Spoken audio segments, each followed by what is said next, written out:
সরকার আমরা এই দেশটি ওনার স্মরণ সভার মাধ্যমে আমাদের পশ্চিমবঙ্গ সরকার এবং ভারত সরকারের কাছে আমাদের একটা আবেদন থাকবে যে ওনার মৃত্যু রহস্য কমিশন গঠন করে তার দায় চালিয়ে দিল গান্ধীজির উপর।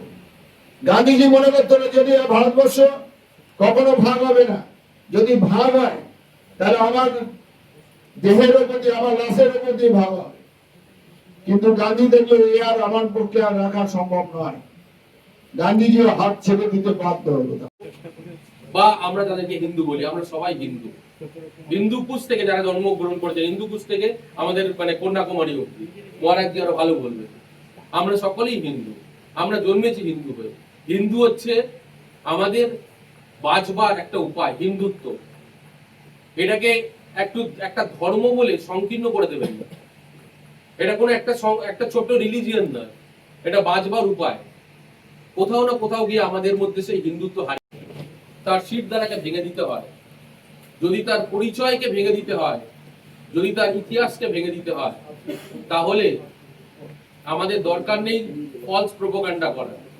আমাদের যেটা দরকার, যেটা করে এসছেন আগের এতদিন অব্দি অনেকেই, সেটা হচ্ছে আমাদের ইতিহাসকে একটুখানি ঘুরিয়ে ফিরিয়ে পাল্টে ডিস্টর্ব করে দেওয়া। যার জন্য আজকে পশ্চিমবঙ্গে অনেকে হয়তো শ্যামাপ্রসাদ মুখার্জি বাংলার অর্থনীতি দেখি দেখা যাবে কালীঘাটে সব কালির চালের মধ্যে সব ঢুকে বসে আছে। আজকে কারণ কি? কারণ একটা কিছু স্বার্থ চরিতার্থ প্রেমী কিছু মানুষ নিজেদের স্বার্থ চরিতার্থের জন্য যুব সম্প্রদায়কে নেশাগ্রস্ত করে জুয়ার মধ্যে ফেলে দিয়ে ভারতবর্ষে না বাংলার যুব সম্প্রদায়গুলোকে একেবারে অন্ধকারে মধ্যে ফেলে দিয়েছে। এই সরকার ঘরে ঘরে মদ পাঠিয়ে দিয়েছে। এই সরকার অসামাজিক কাজের মধ্যে লিপ্ত করে দিয়েছিল, যে প্রাক্তন সরকার ছিল। আজ ভারত গার্জিয়ান সেটাকে সামলায় এবং কন্ট্রোল করে মা বাবা।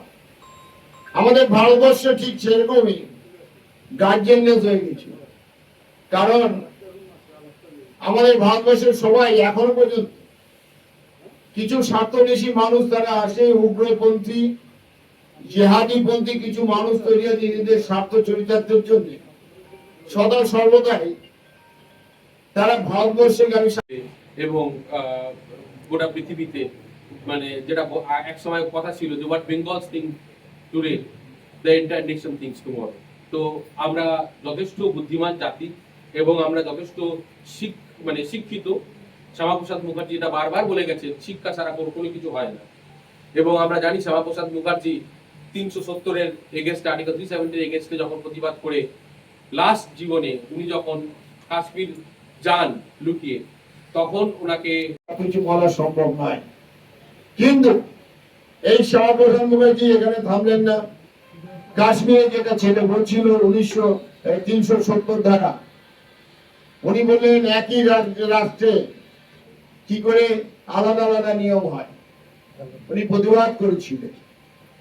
এবং কাশ্মীরে যেতে গেলে অনুমোদন লাগতো কাশ্মীরে যাওয়ার জন্য।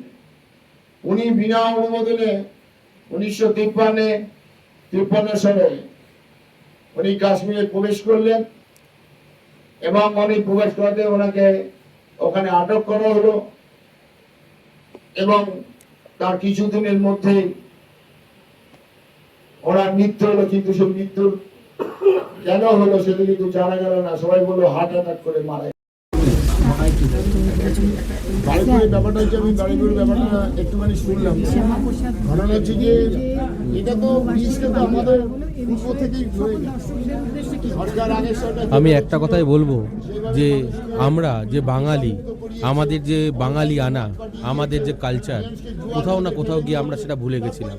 আমরা ভুলে গেছিলাম বাঙালি কি চায়। আজকে পশ্চিমবঙ্গে আপনি দেখবেন ঘরে ঘরে মদ, ঘরে ঘরে জুয়ো, ঘরে ঘরে বিভিন্ন রকম নেশা।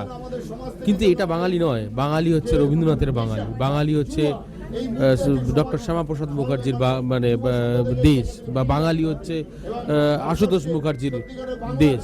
তো সুতরাং আমরা কোথাও না কোথাও গিয়ে আমাদের যে বাঙালিয়ত্বটা হারিয়ে ফেলছিলাম। আজকে কোথাও না কোথাও গিয়ে শ্যামাপ্রসাদ মুখার্জির 125তম জন্মবার্ষিকী দিন হিসেবে আমরা আবার নিজেদের নতুন করে গড়ে তুলব, এবং আমরা কোথাও না কোথাও যে শিরদাঁড়াটা আমাদের হারিয়ে গেছিলো হয়তো আবার আমরা ফিরে পাবো, এবং সমগ্র সমাজ আমাদের ভারতবর্ষে আবার বাঙালিকে বাঙালি হিসেবে চিনতে পারবে। এইটুকুনি আমি আশা করব। দাদা মুসলমান রাষ্ট্র চাই। এই মুসলমান রাষ্ট্র শ্যামাপ্রসাদ মুখার্জি বুঝিয়েছিলেন, যদি আমি না থাকি এর মধ্যে, তাহলে এই মুসলমান লীগ, উগ্রবাদী, উগ্র কঠোর ইসলামিক জেহাদি, তাদের হাতে যদি এই ভারতবর্ষে চলে যায়, আর যদি বাংলা যদি পাকিস্তানে চলে যায়, তাহলে আমাদের হিন্দুরা থাকবে কোথায়? শুভক্ষণ, এবং এই শুভক্ষণে আজ একটি ছোট্ট সবার মধ্যে আমরা কিছু মানুষ আছি, কিন্তু সারা ভারতবর্ষে আজকে একটা মানুষকে নিয়ে আজকে সুন্দর একটি দিন হিসেবে আজকে উদযাপন করা হচ্ছে। আজকে থেকে যদি আমি বলি, মানে গতকাল যদি আমি বলি, কিন্তু গতকাল অব্দি কিন্তু কিছু ছিল না, আজকে আছে। ভারত মাতা এই ভারতবর্ষের, ভারত ভূমি থেকে ভারতবর্ষ, মহাভারতের স্বয়ং ভগবান কৃষ্ণ এই ভারতবর্ষ তৈরি করেছিলেন। তার আগে ভারত ভূমি ছিল, আর সেই ভারতবর্ষে খুব একটা প্রোপাগান্ডা ছিল না। তার কারণ কেন?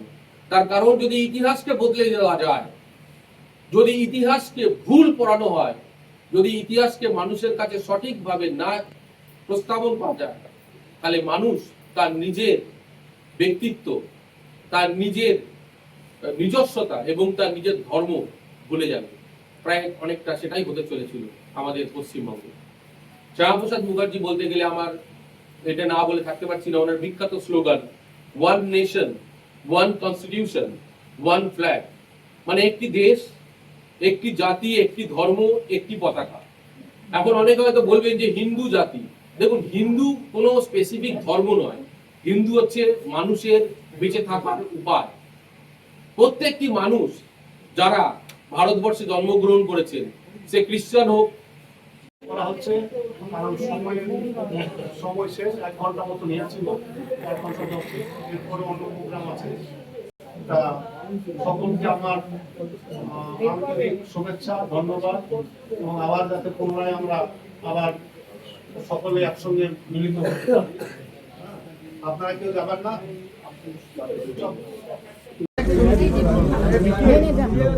আজকে শ্যামাপ্রসাদের 125তম জন্মদিন উপলক্ষে এখানে একটা অনুষ্ঠান করে, এ বিষয়ে কি বলবেন? আমি বলবো যে একটাই কথা, যে ব্যক্তিত্ববান মানুষ আজকে 125তম যে জন্মবার্ষিকী হিসেবে আমরা উদযাপন করছি, আমি মনে করি তার স্বপ্ন ছিল ভারতবাসী হিসেবে, বিশেষ করে পশ্চিমবঙ্গের মানুষ হিসেবে, তারা যাতে সত্যিকারে যে তারা যেন ব্যক্তিত্ববান মানুষ হিসেবে প্রতিষ্ঠা পায়, এবং এই ভারতবর্ষের যে গরিমা, ভারতবর্ষের যে স্বপ্ন, এবং আমার মনে হয় তিনি তো বাংলারই মানুষ ছিলেন, এবং বাংলার মানুষ যেন এই জায়গাটা, যেন সেই স্বপ্ন আমার যুব সম্প্রদায়রা সেই জায়গায় ফিরে আসে, যেন নেশা মুক্ত একটা সমাজ, কুসংস্কার মুক্ত একটি সমাজ যেন তারা ভেঙে দিয়ে সেই নেশা মুক্ত এবং কুসংস্কার মুক্ত সমাজকে দূরীভূত করে সুন্দর একটি যেন সমাজে তারা ব্যক্তিত্ববান মানুষ হিসেবে প্রতিষ্ঠা পায়। আমি এই জন্যই বলবো যে আজকের দিনটি সেই দিনই তার স্বপ্ন পূরণ হবে, আজকের দিনটা সেইভাবেই সফল হবে যদি আমার এই যুব সম্প্রদায় আবার সেই তাদের জায়গায় অন্ধকার থেকে আলোর পথে ফিরে আসে।